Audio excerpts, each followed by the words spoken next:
What's up, fellas? Episode 1 of the CursedPodcast, man. I'm so glad to have y'all here. I've had a lot of roadblocks to get me here, but we're here. You know, I've been sick all this weekend, man. Had sinus infection and just can't sleep and getting all this stuff together, man. All these healthy nerves. You know, I've been so nervous to start this, man. It's crazy to finally think about it so much and picture it in my head and visualize it, and now we're here. Now I'm doing it, and it's almost not even real. And today, man, we got a guest that's real near and dear to my heart. I've known him since I was a young kid playing ball. This guy's a father. This guy's a brother. He's a friend. He's a ball player. Shoots music videos, man. You guys, if you're from St. Augustine, you know about him. It's ThatRick904, baby. Got a minute? If you can't, give me a round of applause, anybody? Appreciate you. Salute. Rick, man, I'm so glad to have you here, bro.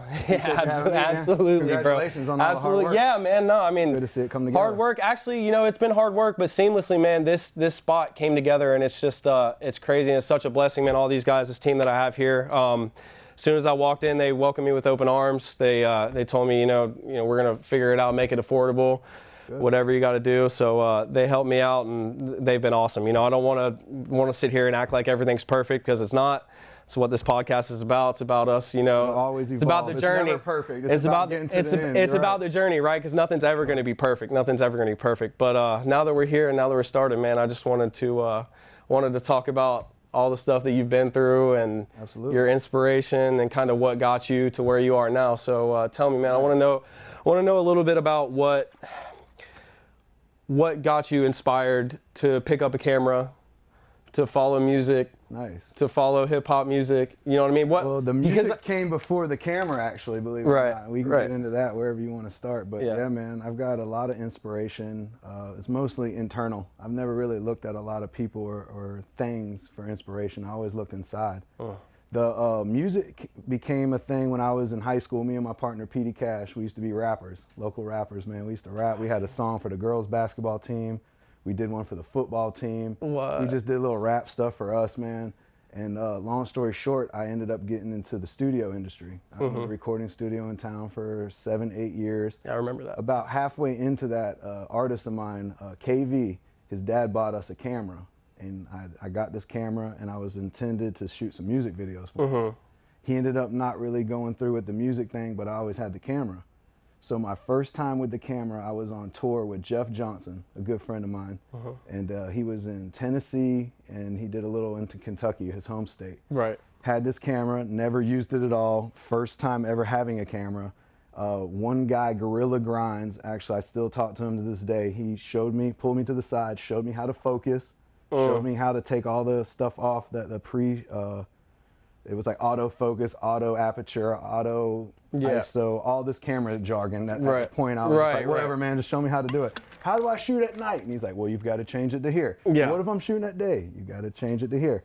So long story short, I didn't even know what I was doing. Was on my first tour with a camera, figured that out, and then that's when I fell in love with the camera side of things. I ended up doing recording a little bit after, probably a year or two after I got the camera in my hand.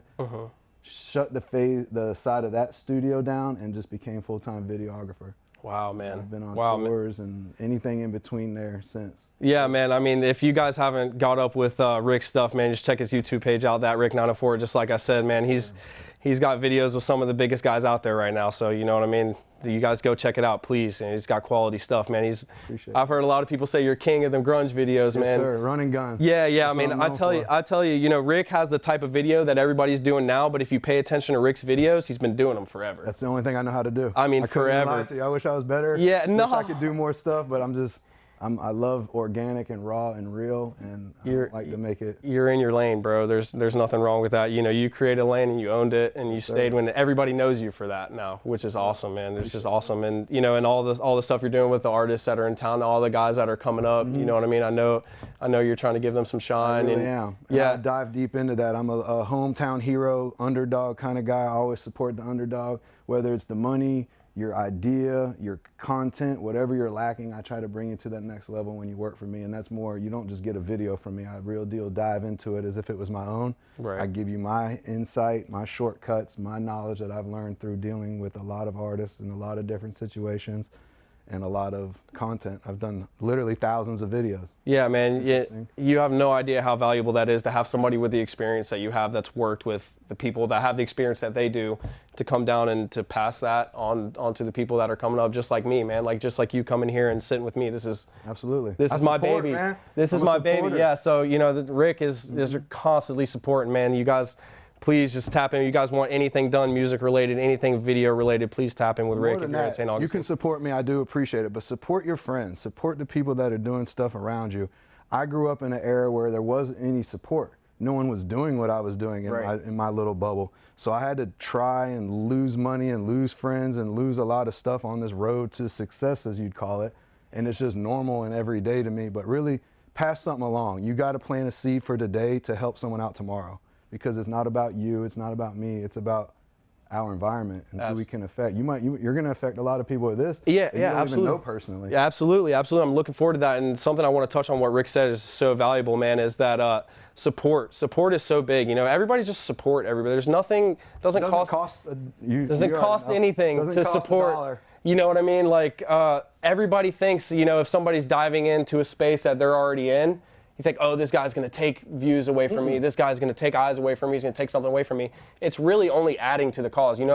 I talked to a buddy that does a podcast. He's like, man, do your podcast and do it to the best of your ability, because you having a good podcast is only going to do better for me because I'm associated with you. No matter what you do or how you do it, you can't be better or worse than the person that's looking up to you, or vice versa. You do what you do and you do it well and you own it. Absolutely, and that's awesome, man. I didn't know that you actually used to make music. I didn't know that. That's dope, man. I'm gonna have to look into that. Beats. I used to rap. I've freestyled at house parties. You name it. Like anything to do with music. My mom actually introduced me, and my Aunt Di. Shout out to my Aunt Di. Yeah. Raw bass tapes, MC Hammer. I'm talking about old school stuff like Coolio back in the day when he was out. Like a lot of old stuff. I used to have cassette tapes. That's how old I am. I'm gonna take cassette tapes. Cassette tapes. Yep. And I had my Walkman. You can ask anyone I know. Burning CDs. Mixtapes of other people. I always rapped. I'd beat on the tables at lunch. St. Augustine High, as soon as you get off the bus, 9th grade hall, there's that window right there by the lockers, hits the best bass. I don't know. Yeah, man. That's fun. Music that's funny. That's funny, man. That's really funny. St. Augustine High. So, born and raised in St. Augustine, huh? Well, I was actually born in Orlando. Born in Orlando. People don't know that. I'm born in Orlando. Got you. So what around time did you come down to St. Augustine? Before I can remember, I moved around a couple places. My mom and my real dad were together for about 4 or 5 years. I remember him. We got more of a relationship after I grew up. But my mom raised me and my brother basically from I was 4 on. Yeah. Just her, myself, and my brother. I raised my brother low key. Gotcha. But yeah, man, it was interesting. They bopped around a bunch of places. I'm not too sure why. I know my dad was ripping and running. He wasn't the best person per se. My mom, she got shot when I was 5 years old, actually. Someone just sorry shot to the hear house, that, brother. went through the house. She made it. She's fine. Oh, everything was cool. Christmas Eve, she got shot. I remember it like it was yesterday. I was not allowed to have toy guns when I was a kid. Right. That's one thing that I remember.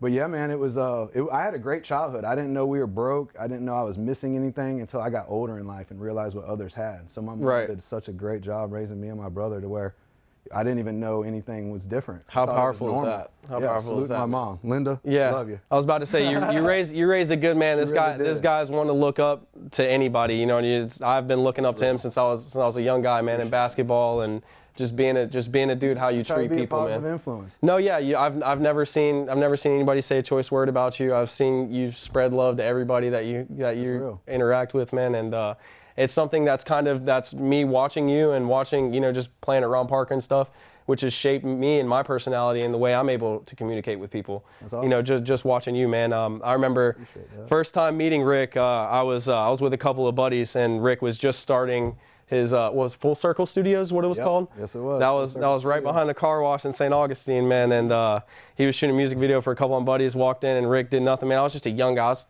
11, 12 years old, man. I was hanging out with 15 and 16-year-olders, man. So, Rick treated me like I was one of his buddies, like I was anybody his age just walking in, man. Rick just treats everybody like you want to be treated. Like if you want to talk about somebody embodying that statement, Rick just treats everybody like he would want somebody to treat him, and That's real. Yeah, man, it's awesome to see. I'm glad man. that sticks with you. Yeah, I oh just yeah, do for that sure, for sure, bro. And don't even mean anything. Yeah, for sure, and it shows again to your mom, man, and everybody who raised you, man. I know it takes a village. Not to brag, people say the same thing, but she did. They instilled that into you, Two man. young men that were seeking attention and doing crazy shit, and just suspended from school, pulling the fire alarms. My brother's throwing stink bombs in the bathroom. I got suspended in 2nd grade. Daniel Lewis, he'll remember this, took his cap gun from him and shot it in a multi-purpose room. He just started laughing. He started crying. Loud. Everybody started ducking it. Oh shit, man. Coach Durr, one of my best favorite PE coaches from RV Hunt, Coach Durr. Gotcha. I don't know if you remember, man. Say if you went to St. Augustine High School, my grandma was the vice principal, Miss Sullivan, Carol Sullivan. She was the vice principal. She was there for a long time. Super tan complected lady. I don't remember school much, man. As much as everyone on this high school, I loved it, man. I had white gold teeth. The teachers wouldn't talk to me. I was a great class clown. Yeah. I had other motives in high school than going there to do what I was supposed to do. Yeah, I hear you, man. And so I don't remember Mr. Kennedy. Never forget him. He was my English Kennedy, teacher. Mr. Moss. Mr. Moss. I know Mr. Moss and his son Paul. Yeah, absolutely. Shout out to Mr. Moss. Yeah, shout out Mr. Moss. Absolutely. And Paul. Yeah, hey, no, I'm talking about both of them. Too. The young was my Mr. Moss. He was my 7th grade basketball coach. So nice. Yeah, shout out to that guy, man. Hopefully we'll have him here soon, man. He's a good guy. He's doing a lot of stuff for the town too, man. He's starting the trivia stuff and mobile trivia. He's doing all the restaurants. At the restaurant me and my partner started. Are you guys gonna do it at Kaliburger? Well, that's beautiful. And it's another thing with support. I don't know if it'll go well. I'm not sure. We have our own vibe and our own niche going over there, and I could say everything's needed. I never want to shoot anything down before you give it a shot, but yeah, we're gonna have them come. Absolutely. Do a trivia night. Hey, that's a perfect transition point. Now you said that, man. We got Kaliburger just opened up in St. Augustine, right by Walmart on US 1. Yeah, absolutely. Rick brought me a shirt. Bring him a shirt. I was wearing a Hallerhead shirt. I told him, man, I'm switching to the Kaliburger shirt, man. I got to put that on. Got to rep out a little bit. But tell me about that, man. Have you always kind of thought about opening up a restaurant? Like, has that been, when did that come as a dream of yours? I feel, and maybe I'm saying something that everyone thinks but doesn't do, but I feel everyone has a dream to own a restaurant.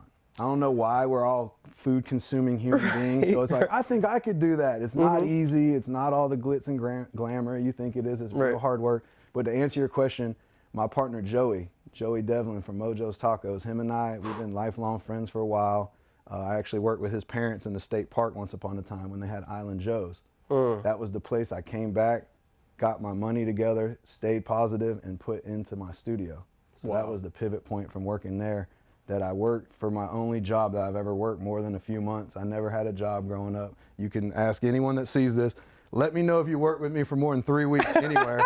I'll buy you a burger at Kaliburger. That's it, I just right? never had a job, man. I wasn't good at them. Everyone had the judgment, and I have a specific way where I can do things differently. Sure. Where a lot of people think that that's not the right way, or you're doing too much, or whatever their perspective was. But I never had a job a long time, so that was what I stood on, and I took pride in working for his parents. And I really tried to go over the top and do the best I could, and be the person I knew I could be. Growing up, you know who you are, but there's a lot of distractions that go on in life. 100%. This is something right here for the youth, man. Don't get caught up in everybody's what you think's cool or what's going on. Stay true to where you know your roots are. Your family told you, your friends told you, a podcaster told you. You look up and value people for a certain reason, and you don't lose feeling of that. You may get misguided or misdirected with certain things in life, but stay core to your core values, and it'll all work out. If you do the right thing, no matter how bad it seems like it is, or what you think may be coming for you, the right thing will always fall right in your lap. Like I have this quote, I go with the flow and not against the grain. If you think you're trying too hard for something, people say chasing money, you shouldn't chase anything that's meant for you. It'll come to you. That's funny. So do what you love first, do the right thing, and then watch the world open up for you. Yeah, absolutely, man. And this is like we were talking about with this podcast, man. This is that's kind of how it opened up for me, man. That's, you know, since I was a young kid, I had a couple kids real early, man, and you know what I mean? All I did was, you know, I got kids, man. I got to chase money. I got to get this money. And the more you chase things, the more they run away from you. It is. The more they run away from you. I was literally saying that to my driver on the way here. I was like, look, man, I'm just coming in here. I just want to sit down. I just want to have a conversation. I don't want to keep it too structured in my mind. I don't want to put myself to no standard or anything. I just want to get in there and I want to talk to a dude that I'm interested in, and I just want to figure this stuff out, man. But so we don't bounce around too much, to hit back on Kaliburger, man. I'm bouncing around. No, you're good. We'll bounce all the way around and then like the studio full circle. It'll all come right back around right when it's supposed to. That's right. No, but I wanted to talk more about Kaliburger, man, because it's such a niche spot now. You know what I mean? The menu's not too big. Nope. It's just, you come in, you're gonna know what you want. You know what I mean? I want either this burger, that burger. Do a few good things as best as we can. Right. If it's not for you every day, that's fine. We have some customers that come every day.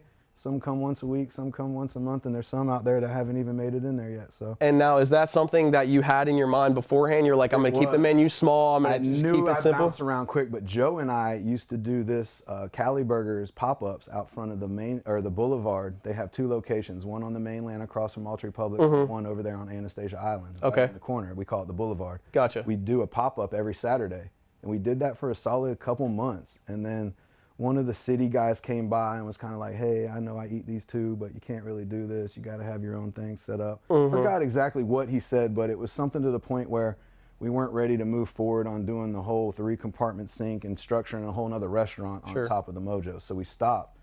But it was always a dream of ours, and that's why when you go in there, you see that it was all a dream with the Coogee background, kind of like a homage to Biggie.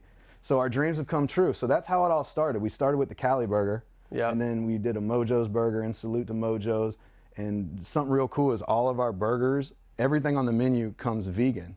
You can get the Impossible Burger, you can get the Tempeh Burger. All the fries are 100% potato, hand-cut fries with sea salt. The ice cream, we do milkshakes, really good milkshakes.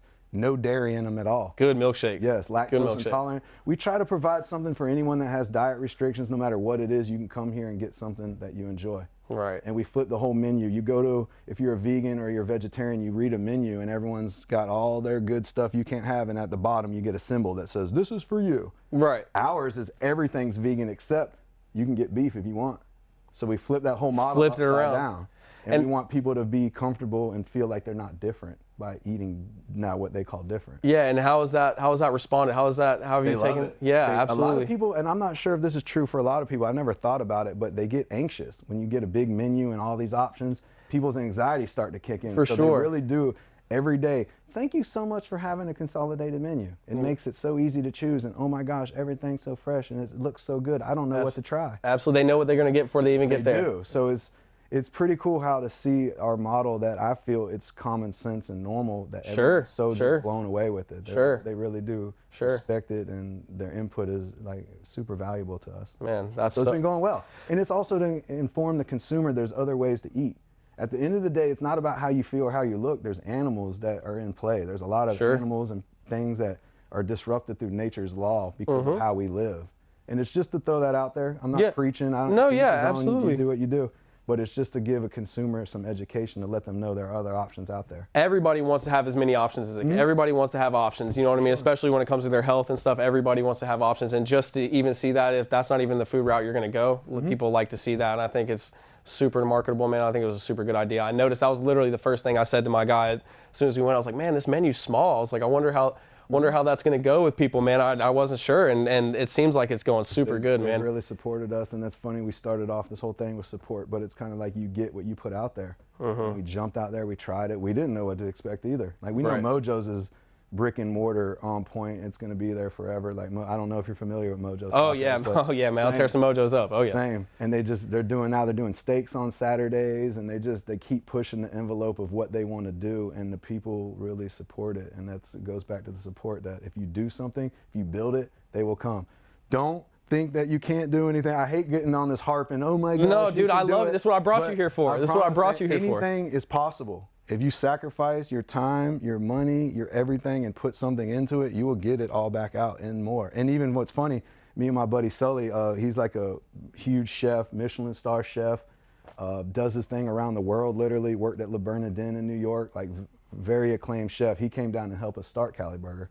Came in, did the whole back end, helped with the menu, the pricing, the milkshakes, literally everything. He's a savant in the kitchen industry. Wow. And we have a joke where you plan to make a plan to plan for the plan to plan. Right. And it's just redundant. You don't plan. Me personally, sometimes planning works, but me personally, I jump out head first and figure it out afterwards. Yeah, man. Because you make a plan and then you get halfway through it and it changes. And then something it doesn't changes. go to plan, and now your plan is to plan the plan, and then all you do is get a whole bunch of mental energy wasted and you haven't moved forward. Right. I'm a real world person. I don't like, let's talk about a plan and walk away and feel like we accomplished something. I like to see it in reality. Yeah, you like just go with the flow, man. Just go with the flow, like you said. And I know Rick, man, if you go in there, Rick is there every fucking day. I love it. In that kitchen, grinding. My family, my wife, my kids, my brother works there, my cousin's in the back. We've built a whole family there to where, honestly, on Sundays, the day we're closed, we went a couple weeks ago and went go-karting out at the Family Fun Factory. We go do little events as like a crew because we really genuinely, like, it touches me really. They like coming to work. Absolutely. This is the best place I've ever worked. I don't dread coming in. Like, to me, man. and I helped build that for a reason. I didn't like coming to work. It's not a job I can name that I was like, yes. Yeah. So like to build that environment, have people that don't even know me say that, it really means a lot, and it's like we're on the right page. Well, man, it's just a testament of what you've done, what you've always done throughout anything that you've decided to work on, man. And now that we're done with the Kaliburger, and I wanted to talk about Kaliburger, man, because it's so important to me, and so important to the city. I know it's so important. Thanks for the plug, Shane. No, but not my intentions, but definitely. No, of course, I'm man. proud of it. What it's you not mean, a bro? To me. What you mean? It is what it is. It is a business because it's got to be a business, but it's not. It's like it's a lifestyle. It's a way to live. It's a way I treat people. We treat people, and it's so cool that you said I'm always there. I'm trying to actually step back and let my staff do what they can do because they can. And just to see them do it the way that I would do it, like it's time. Like I could legit step away from it now, and they've got it down. Like, then there's it's like a proud parent. There's nothing more you can ask for, bro, than to being able to trust the people that are running your business and know that they're there and they care about you and they care about the money that's coming in your pocket. Absolutely. They don't want to let the city down either. They don't want anybody to serve anybody bad food or anything like that. You got people that care, and you can tell. You can tell just by how everybody interacts, just from your people at the front to the people in the back, man. Everybody's got a smile on their face, looks like they're happy to be at work, man. But I know your main level of work where everybody talks about, man. I know who's the most recent guy you just shot a video with? Let's start with that. I shot one a week or two ago, which since the restaurant's kind of kicked in, I was not shot as much as I need to be. Yeah. White Boy DJ. White Boy DJ. Jacksonville, Florida. He's got a nice bunch of music that he's transitioning from like real gangster gutter hip hop. It's almost like a country twang kind of party music, if you will. Like, you know, all the guys with the Plaqueline trucks Jelly Roll, man. Yeah, Jelly Roll, Haystack, that whole vibe. He's really actually good. I believe in him, and that's the cool part now. Like Eric, I know you know Eric. I know Eric, man. Eric, shout out to Eric, man. I've known him since I was a young kid. Man. Go check out Flip Flip Flip. Yeah, that's a good song. Eric, that's a good song. It's going up. Winter G-Dog, man. He's working too.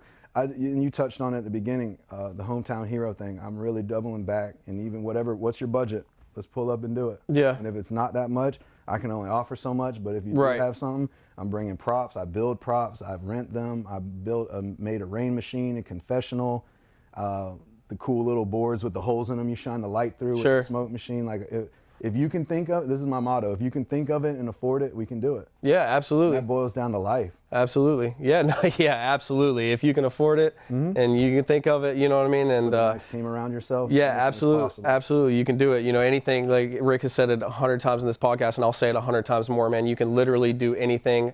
I didn't have much money growing up, you know what I mean? All I had was the ability to have a conversation, and I had some ideas, and you know what I mean? And all you got to do is apply yourself and just put yourself to the grain, you know what I mean? And just start going, and you can do it, and things will just start falling in your lap. You know what I mean? You just got to do it. You just got to apply yourself. You just got to apply yourself big time. So back to the music, man. Who's your favorite guy to shoot? I know you don't want to pick favorites, but I know you got a lot of volume with a few people. Who's the guy you do the most volume with? And I knew this was going to be a question. It's everyone's question. Yeah. Man, rest in peace to Young Greatness. That was my brother. He was murdered in New Orleans. He was the first artist I went on a national tour with. Really took me under his wing I learned how to shoot photos real well with him. I never shot pictures. I only did video.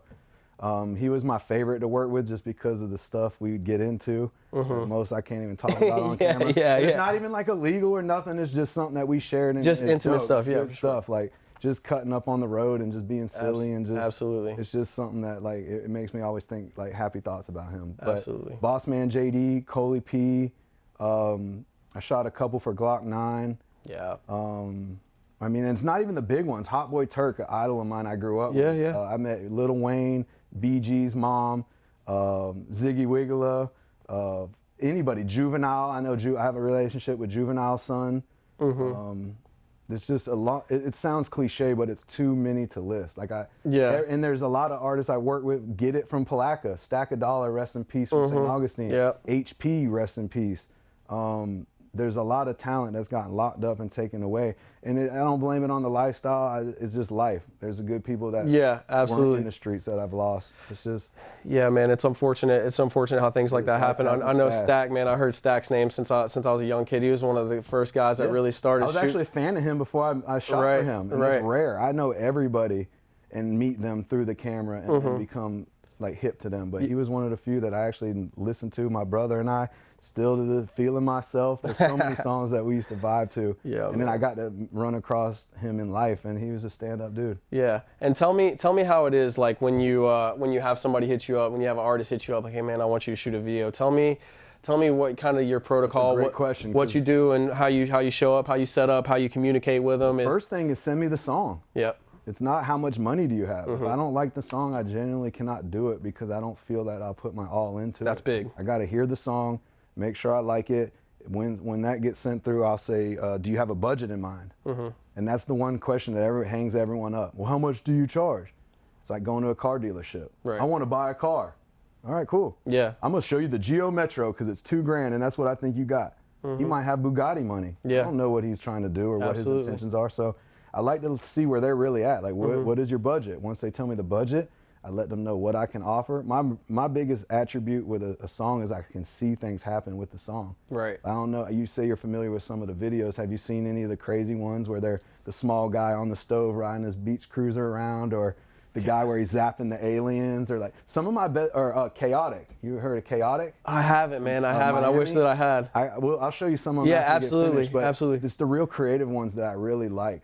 Blue Steel, a great friend of mine. He's got two artists, DK. Guwap, 300 pounds of Guwap. And Rez? 300 Rez, Yeah, I know Rez. Rez is an old St. Augustine dude too. People, they got Cooley Collection. Shout out Cooley Collection. They're always into something. They're young, creative, young men. We did a crazy like culinary video where they're in there chopping up stuff. I saw that one. OG Magnum. I did see that one. That's the kind of stuff I like. I like creative. I'm not so much, even though I'm the king of run and gun, that's because of the nature of, hey, I don't know what I want and I don't have much money and I just want to do something. All right, I'll pull up. So to get past that first logistics of it, that's what I do. I try to figure out what artist are you and where can I take your vibe and your feel and put it into something creative. Once they give me that go ahead, then I'll pull up with whatever, like for instance, Soldier Kid. You've seen that video? I've seen that video. I've seen that video. Superman vibes.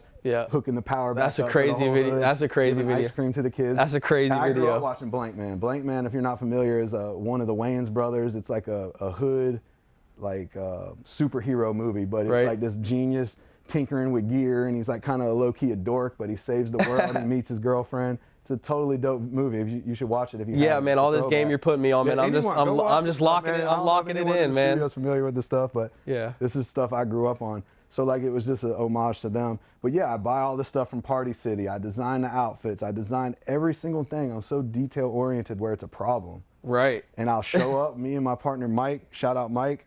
He's a good friend of mine. I've built a relationship over years. Met him at one of my homeboys' houses. He had a camera. He was my assistant. Behind the scenes, if you know me, you know Mike. He's been to all the good video shoots I've done and helped me out a tremendous amount. We pull up, no matter where it is in Florida. We hop out, give them the rundown. This is what we're thinking. Half the time, they don't even know what they're getting into. They're just like, okay, that's crazy. I'm down. Because I try to talk to them, and I've been on, for instance, a video shoot where I came with this whole idea, and the guy was like, oh, well, this is the song we're doing. It's not this one. Oh, shit. And we actually shoot that song because I'm so prepared for it, but you get a lot of details missed in translation, just whether it's on my end, their end, or a combination of both. So like, I'll pull up, we get them fitted up, we go to the locations, and they really trust me, so I'm a true director. Absolutely. Let them know what I asked of them. Hey, just do this. I over communicate with them. One more scene, one more this is what we got going. It's cool. Yeah. It's like, I really truly love to do that. It's one of the things in life besides being a parent. I try to be a good husband, which my wife, shout out my wife. When I told her I was coming here, she said, don't give any advice about time management. Oh, shit, So yeah. Brandon, I think Mom I was telling me showed the up same on thing. time, at least here. But yeah, man, I try to say yes to everybody. Right. The worst thing I was told as a kid is no. So can you be here? Yep. I'll figure it out. I left the restaurant, literally grabbed the wrong shirt. I think that was the one I was wearing this morning. Shit, I was that's just all right. ripping and running, but I'm here. Yeah. So it's like that, yeah, I had to say that. But the time management, you got to be on point. You got to have all your ducks in a row. But yeah, I over plan, I over obsess on things. I over try to do the most with everything. Yeah. So it's like, it's a gift and a curse. Well, yeah, I mean, you're always prepared, man. You're always prepared, and you know, one thing about what you said is you always want to. What I always want to do with people, and especially with the podcast, everything, I want to under promise and over deliver. So I don't want to tell you, it's going to be perfect, this, that, and the other. I just want to say, hey, man, I'd love to have you for a conversation. Let's just sit down, and then what's going to come of it, I want to deliver and exceed your expectations, man. I never want to over promise and then under deliver something. You got a great environment. You're Thank a good you, brother. dude, man. Thank you. you. Got a good head on your shoulders. Thank you, brother. I appreciate We can freestyle. I know you got someone else coming in after this, but like whenever you're finished, let me know, bro, because we can literally do this for the rest of the afternoon. I already know our vibe. I appreciate that, man. I could do it all day. I could do it all day. I could sit here all day, man. I could sit here all day. And to talk about you being a director, man, I know it's something we haven't touched on yet. You did a movie. I did. Not too long ago. It was a short movie. I don't know how long it was. It was supposed to be about an hour long. We ended up getting into the editing of it, and it's now about 30 minutes, which... And what's the movie called? I'm sorry? Forever Quiet. Forever Quiet. Yeah, shout out to Darius Carroll, my partner. Him and I, he actually wrote it. I can't even lie. I would never have thought of something this cool. Yeah. I don't know why. I always wanted to do like another movie drop. Hot Boys, I got the hook up, and I'm still gonna do On the Hood, shoot 'em up. More stuff coming. Pack. I love it. That's my niche. That's why all my music videos kind of have that same fire and extra craziness going on, water. It's just a lot of elements. But yeah, Forever Quiet's the name of it. Darius Carroll, he wrote it. I helped him write the end of it to kind of put it together to wrap my brain around being able to direct it. Believe it or not, he's out now, but he was in prison when this whole thing happened. No way. I funded it, directed it, co-wrote it, casted it. Anything under, when the end of the movie comes, Yep. it just should say me. No way. Darius wrote it. He had so much help on getting me to help do that. But I was scuffing boots down to where they look new, putting oil on the mechanic. The guy Dale in the movie's a mechanic. Damn. It's a horror movie, but just to spill the beans per se, because a lot of people don't know this. It started off as a horror movie. Yeah. And and it was on me. The way I directed it, we didn't have a pre-call. We didn't have like cast go over anything. It was just like, hey, welcome. This is what you're going to be doing. Hired legit actors and actresses from around the state. Yep. Totally professional. Came and did it, but it turned into it being funny. We edited it to be funny. Yeah. So it went from a horror movie to now you can call it like a scary movie. Right. But no intentions of it. So to me, it's even better. Yeah. Like it's real deal entertaining. And now tell me what the difference of the vibe is coming in to shoot like a music video. You got somebody that's going to shoot like a 3.5 minute long music video versus music video situation on steroids. Right. It was so overwhelming. Right. I don't know how I even did it. My daughter was there. Doing special effects with the blood and some of the microphone. That's so awesome, Stack man. of Dollars, sister Bree, which is my sister, love you Bree. She came and did and was basically assistant director. She was my help on the ground. Anything I asked her to do, she was there to help. My wife was there with the kids. I don't want to forget anybody, but literally everyone that was a part of that situation made it. Yeah, I know. I was following it as closely as I could on social media, and it seemed like it was a village, man, helping out. And I haven't seen it yet. I'd love for you to send me the link. I will. Please send me the link after we're done. I'm going to go home and sit down and check it out, man. And I was so eager to see it, and you know what I mean? You know how life happens. We get busy and things happen, man. But I wanted to wait before I saw it to talk about it here so I can get your rundown. I appreciate you bringing that up. I'm proud of. I let it sit on the back burner because of the restaurant. It kind of came into fruition right as it got finished being done. But it's not like we're premiering it at the movie theater in town. We're doing a red carpet rollout. We're gonna have all the guests or the cast come and do meet and greets. Like I got an action figure being done of the main actor. No shit. DVDs. We're gonna sign posters and do like a VIP red carpet package if you want to buy that. If not, $20 a ticket. Come support. hang out, absolutely. enjoy the Yeah, movie. please come for that. Yeah. Whenever And I'll you make guys, sure you get the information. yeah, whenever you guys hear about that, yeah, absolutely. And you give me the information, I'll post it out to my shit too, man. And you know I'll be there. Yeah, I'll be there. Maybe we can do like a live little something. Absolutely. There. I was thinking about something like that. Something, you know, maybe our next episode we'll do it right in Kaliburger or something like that. Interview the people. Hey, man. That'll be dope. Anything. Seriously. We'll figure it out. I appreciate that. Connect. I appreciate that. Yeah, we'll connect. But man. it's coming. I know like all my people in it were kind of down that we just had all that momentum and we lost it, but I think it's for the best. Yeah, if you know Rick, you know if he says something, he's going to get around to it. Sure. You know what I mean? Life happens. But you know, I want you to talk a little bit about any advice you have for somebody that's like me, that's getting into something like this, is getting into the media game. That's, you know, somebody that wants to pick up a camera and start shooting videos, or just give it to a young preteen person looking through life. It's all the same, and that's the dopest thing about life is the formula of success.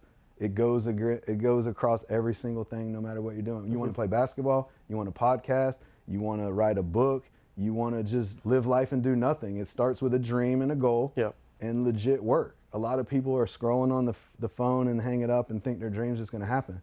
Yeah. There's not a lot of things that just fall in your lap unless you pursue them. Yeah. And you can't beat down the wrong doors. You don't want to go looking for it in the wrong places, but you got to be disciplined. I think being humble is one of the biggest things. No one wants to support and hang out and be a part of someone that thinks their shit doesn't stink. Yeah. You got to have some humility, be a human being. To bring it back, let me hit rewind. If you want to be successful at anything, first start a goal and have a plan. That's the first thing you need to do, because if you're just shooting blank shots in the air with no intention to hit a target, you're probably not going to hit anything. And if you do, you won't legit know how you did that to even follow it up again to do it again and again. Just be disciplined. And just learn. You know how I shot music videos? You want to know how I learned that? I want to know. YouTube.com. Yep. How to do a shaky effect, how to import my footage, how to slow-mo footage, do you want to bake cookies, change your oil on a car, become a masseuse, a barber, a podcast, what lights work, what kelvins are hot, what are cool. The internet is a tool that you should have and utilize in a good way, not just seeing what everyone else is up to, not if your crush is doing something without you. Really focus in on what you want to learn, and everything you really dream that you want to come true to you will happen. It's like manifesting it. That's something I'm just learning now. I believe it. Don't think about stuff you don't want to happen, because it will happen. Absolutely. I believe in manifestation. I can't do it, I won't do it. You're right. Yeah, you're right. I can do it. I will do it. And you're going to do it. You're right. And you're going to do it. So just be careful what you tell yourself. That's been my whole mindset with just life in general, man. Since I've hit my 20s, you know, and having kids and stuff, it grows you up, you know, especially at a young age. I don't know how old were you when you became a father? If you don't mind me asking. Oh man, not at all. 26, I think I was. Yeah. I was older. Yeah. Me and my wife were together for 10 years before we got married. That's awesome. We've been married for 10 years now. Awesome. She's been there for me when I was a jackass, doing the worst. I was about to say, you got any advice, man? Yeah, find someone that actually loves you. You can love anybody. That's what I've learned in life, man. You can anyone can find value in whatever they're looking for. Find someone that's genuinely there that supports you. Yeah. That's the biggest thing, is having someone that supports. And it seems like I talk to my buddies and all my friends. It's hard to find that now for some reason. Yeah, I'm not sure why. I think that social media social media has gotten to a point where it distracts people. You know what I mean? There's just so many options. You know what I mean? You feel like there's so many options, and there's it's always greener. Grass is greener on the other side because it's fertilized with bullshit. Exactly, and that's all people do. People get that high from sitting there scrolling. Or somebody liked my picture. Oh, this person liked my picture. Oh shit, you know what I mean? And they have this false sense of value that's not really there. Yeah, absolutely, and that's why I wanted to get into this. You know what I mean? To have real conversations with real people, face to face. You know, and be authentic and genuine, and not have it scripted and structured. I wanted to just get in here and just go for it, man, because you know genuine is winning nowadays. You just being genuine. They don't want it all packaged up, all perfect. They want it rough around the edges. Absolutely. Real deal. Absolutely, man. Well, gosh, man, there's so many things we can talk about. Let's talk about what made you get into podcasting? Oh, look at that. I'm getting interviewed now. So I watched Joe Rogan, man. Joe Rogan's been a huge inspiration to me, just watching UFC since I was a young guy, just hearing his voice. He's always had a real captivating voice. And when he started his podcast, I just enjoyed the way that he would bring any and everybody on. You know what I mean? It doesn't have to be specific, since he's a UFC commentator guy. He didn't bring only UFC fighters. You know what I mean? He He'd bring in somebody that shoots music videos or an artist or somebody that writes have different books. opinions on him. Right, exactly. And you know, it's not always somebody that he agrees with. At the same time, he'll bring somebody that he can have a rebuttal back and forth with and talk about different talking points. Nowadays, because everyone wants that echo chamber of me, and we agree, and the people and the left and the right and the this, and you need to have that conversation about opposing opinions. What got me into podcasting, though, to answer your question fully, is just I've just always loved to talk, man. I've just always been a chatterbox since I was a young kid. I mean, in the classrooms, Shane stopped talking. You know, and in basketball practice, Shane quit talking, quit messing around. On the court, quit talking, quit yapping. I'm just always a chatterbox, man. And I've just fine-tuned that into spreading love and learning about people and just spreading positivity and just being interested in everything. You know what I mean? Like, I'm totally open-minded now, which is not something I've always been. Like, I'm open-minded to learn about any and everything, which is why it's why I started this podcast, man, because I wanted to learn about any and everything, and I wanted to give it a platform. You know what I mean? I think you know, turning things like that into a platform is what the game is nowadays. You know what I mean? That's everything's online. Everything's getting soaked up online. So if I can do anything and provide anybody value and bring people that are going to provide value, that's what I want to do. Your own brand. That means the world to me, and I'm trying to be, and I'm trying to. You already are. I appreciate that. I appreciate that. That means a lot, man. That means a lot. And so, you know, we said a couple things about basketball, man. How is basketball? Because I'm this guy. If you hadn't seen Rick play ball, man, that's one of my true first loves. Rick's a hooper, man. One of the best street ball. No, this dude's a hooper. One of the best street ball passers I've ever seen, man. No looks, lookaways.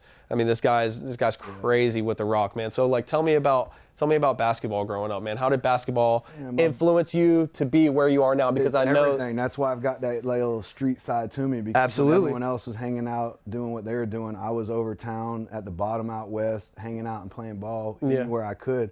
And I always found that the most competition was never in my neighborhood. I would smoke check everyone around me, and it was all fun and games. And I'd get on my bike and cruise over the bridge or go everywhere I was, wherever I'd end up. And I would just find, like, it felt like home. Like, because everyone's like, Rick, white boy Rick, where you at? Come on, let's do this. Oh, yeah. So it was like, I don't know. It was just interesting to me growing up. Believe it or not, my brother played basketball first. I didn't even start really playing basketball till I was in high school. Really? Like, it was nothing. The only thing I did do is that my mom, she never got us a basketball hoop. And I guess it wasn't because we didn't have money. She always gave us whatever we needed. It felt like we had what we needed. But I always had a basketball night. It was just dribble. That's why my handles are so rough. Man's got handles. Down the street, with my head up between my legs, behind my back. Yeah. I would just dribble the ball. I was just dribble. Before I even played basketball, I would just dribble. And then when I started playing basketball, that's when I had more handles than everybody else. So I was doing all this crazy stuff. Yeah, flashy as it gets. Now, in high school, when you started playing, did you play for St. Augustine High? I tried. I played JV, and then I got kicked out of JV because a kid tripped me, and then the ref started yelling, and then I almost tried to fight the ref. Well, I did try to fight the ref. I almost fought the ref.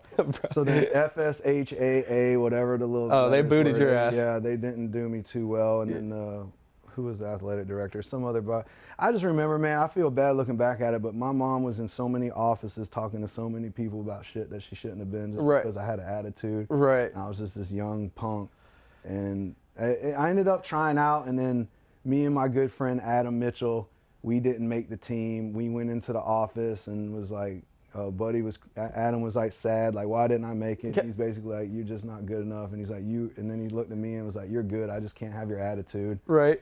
So then that was really what made me start thinking. I played AAU with Coach Ty Tarian. Okay. So I still played. I was gonna go. I went to Switzerland for a couple weeks, in France for a couple weeks. Wow. Forgot what the name of the place was, but it was like you go there and you put you through some tournaments and stuff. It was Sweet. like I forgot what the name of it was. People to People maybe it was, or People. I don't remember the name of it, but either way, I went and played. I did my thing. I could have went to Kent State or Youngstown State. That's where my grandparents are from. My mom grew up there. And then it just kind of like, I don't know. I just fell in love with playing basketball in the streets, and I didn't like referees. I have a problem with authority. Yeah. Like, even, hey, you can wear this. Well, I'm gonna wear that. Hey, you can sit in this chair. I want to sit in this chair. Like, I just, something about that. You know what's good about that? Now you're not an asshole about it. You know what I mean? You went and you created your own stuff to where you could be the head, to where you don't have to have anybody telling you how to do things, you know, which way to do it. To double back on the restaurant, I say that to my own employees. Yeah. You guys aren't going to be here forever. Yeah. I wish and hope you are. Right. The goal is to provide you an environment where you want to be here. But Right. what do you really, like I talked to one of my young girls today, Olivia, which she's doing amazing.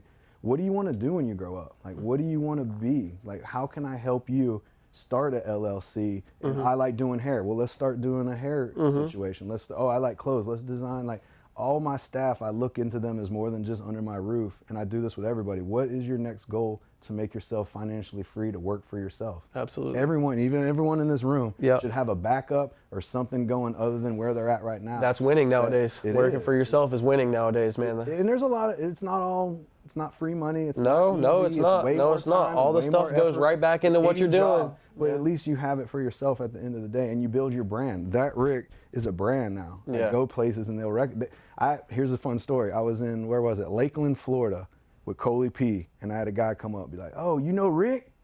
And you know me, like, "Yeah, I know Rick." Yeah. That's my "Oh, my name's Rick. Nice to meet you." Right. Introduce me to me as him as me. No Said shit. he's ThatRick. That's what's up, man. Nice to meet you. I can tell my people I knew you now. Damn. And I didn't even be like, "I'm Rick, and what are you talking about?" I let him have it. You That's got a it. story. Isn't that crazy? It's a brand. It's bigger than I knew I even was. Right. I'm humble, and it's weird to say you're humble because other people should say that for you. But it's like I really live by that. Like, I'm nobody. No one's nobody. That's the greatest part about life. We're all equal. We're all equal. We all bleed the same. We do. We all and bleed we all the go same. through the same things and been there and done that. So it's cool to just have something for yourself that you can build as a brand, just like you, man. This podcast. Did you say this is the first episode? It's the first episode, man. This was near and dear to my heart, That's man. dope. I wanted you. It Appreciate literally you starting it off. When I had the idea of the podcast, you can ask Tony over there, man. My first thing was I want Rick. That's my first episode, man, because he is the most influential dude. That's where I'm born and raised. It's real. He's the most influential dude. I know we've been talking for a couple months now. Yeah, no, for sure. I mean, first. this is the first You're one, doing man. great, This man. is the first I'm one. doing all right, No, too. dude, you're killing it, man. You're killing it. You're killing it, man. I feel at home. I feel like you've been doing this for years. Shit, bro. I appreciate it. I've been running my mouth for years. I've been running my mouth. A long time. Yeah, I've been running my mouth for years. But shit, let's check the time. What do we got for time, man? Time doesn't exist. Time doesn't exist. Time doesn't exist. Beautiful. Thank you, sir. We got 9 minutes and 4 seconds left. 9 minutes. The guy on the board just told me, so we gotta wrap this up here soon. 904 representative. Yeah, so man, I wanted to touch a little bit more on basketball, man, because I feel like that's a huge, you just being involved. And no one knows me for basketball. They know me for the videos. You and being who I'm involved around with and all this other basketball stuff. and the people that the people that you surround yourself with as you were growing up playing basketball. I feel like that drove you It did. to where you are now. Well, you mentioned Ron Parker. Sorry to cut you off. No, Ron please, Parker bro. is where I came up. I was 12, 13 years old. Well, I grew up on the island, so I was at Ron Parker way back in the day. But I'm talking about Kohan, rest in peace. Tony Klinger, Jason Klinger, rest in peace. Old school. You remember Oldie, Brian? Yeah. Oh yeah. Man, I could go down. That guy's tried to whoop my ass a list. couple times out Julius, there. rest in peace, Julius. His brother Alex Diaz. I had a whole crew that when I was a legit jit, I would skip from school. Don't tell my mom that. I would skip school and go play basketball at Ron Parker Monday, Wednesday, Fridays at 12 o'clock noon.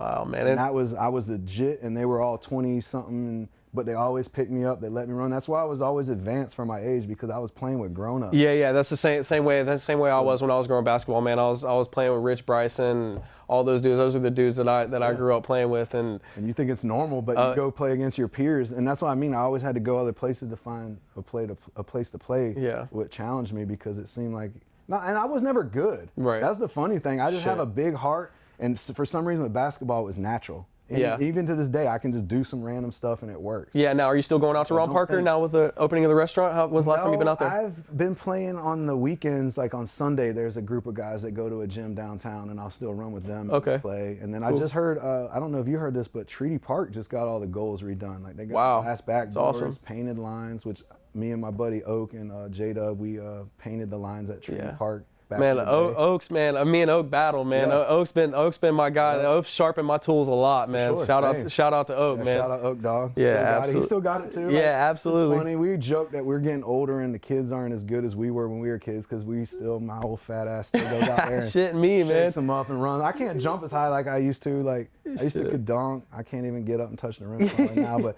I'm more. You know it. You get older, you get smarter. Yeah, yeah. So oh yeah, absolutely. My shot's gotten better. Now I can stay still a little bit. Absolutely. Work on it. Like. And now, how's I'm sorry to cut you off, man. No, How's the rec league been going? I know you guys. We won it last year. I skipped out on this season at the Y just because I had a busy schedule. And looking back at it, I probably could have actually snuck out and got a couple games in, but I just wanted.